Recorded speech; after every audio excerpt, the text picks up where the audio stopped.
নবীন প্রবীণের সম্মিলনে ২৩৭ আসনে দলীয় মনোনয়ন দিল বিএনপি। যদিও ৬৩ আসনের প্রার্থিতা খালি রেখেছে দলটি।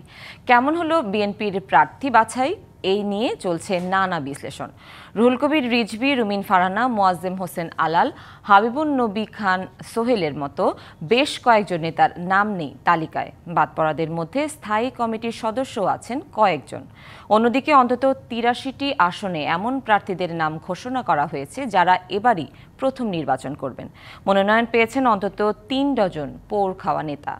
১২ আসনে আনা হয়েছে ১০ নারী প্রার্থীকে। প্রায় ২ দশক ক্ষমতার বাইরে থাকা বিএনপি ক্ষমতায় ফেরার স্বপ্নে ২৩৭ আসনের প্রার্থী দিয়ে নির্বাচনী গাড়ি ছাড়ল দলটি।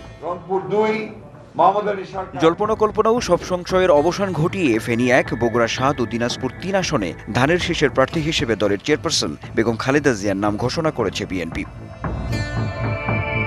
এর মধ্যে বাবার বাড়ির আসন ফেনী ১ এবং শ্বশুরবাড়ির আসন বগুড়া ৭-এ তিনি আগেও একাধিকবার জিতেছেন। তবে জন্মস্থানের আসন দিনাজপুর ৩-এ এবারই প্রথম নির্বাচন করবেন খালেদা জিয়া।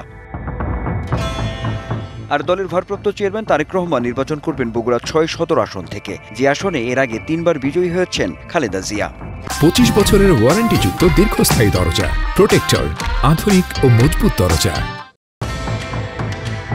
তবে মনোনয়ন তালিকায় কারা আছেন কারা নেই এ নিয়েই চলছে নানা বিশ্লেষণ। দলের স্থায়ী কমিটির ১৪ সদস্যের বেশিরভাগই মনোনয়ন পেলেও বর্ষিয়ান নেতা ব্যারিস্টার জমিরুদ্দিন সরকার, রফিকুল ইসলাম মিয়া ও নজরুল ইসলাম খানের পাশাপাশি সেলিমা রহমানের নাম নেই প্রথম দফার তালিকায়।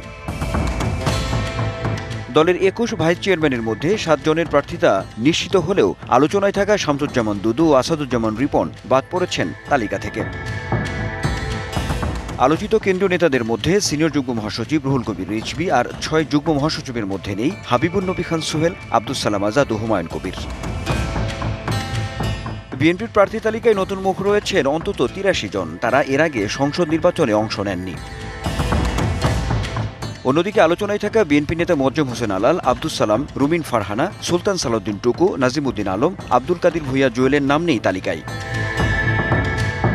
আলোচনা আছে ঢাকা ১০ আসন নিয়ে, যেখানে বিগত সময়ে নির্বাচনে অংশ নিয়েছেন বিএনপির আন্তর্জাতিক বিষয়ক সম্পাদক নাসিরউদ্দিন অসীম। এখানে একবার প্রার্থী হয়েছিলেন আরেক নেতা রবিউল ইসলাম রবি।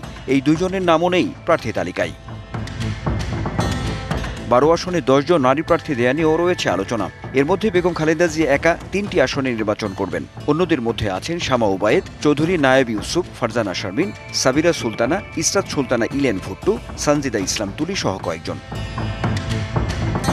৮০ বয়সী বেগম খালেদা জিয়াকে প্রার্থী করে বিএনপি যে প্রার্থী তালিকা দিয়েছে একে ইতিবাচক হিসেবেই দেখছে বিভিন্ন মহল। এতে দলের ঐক্যের জায়গাটা ঠিক থাকবে বলে মত তাদের। Anwar Hossain, DBC news, Dhaka.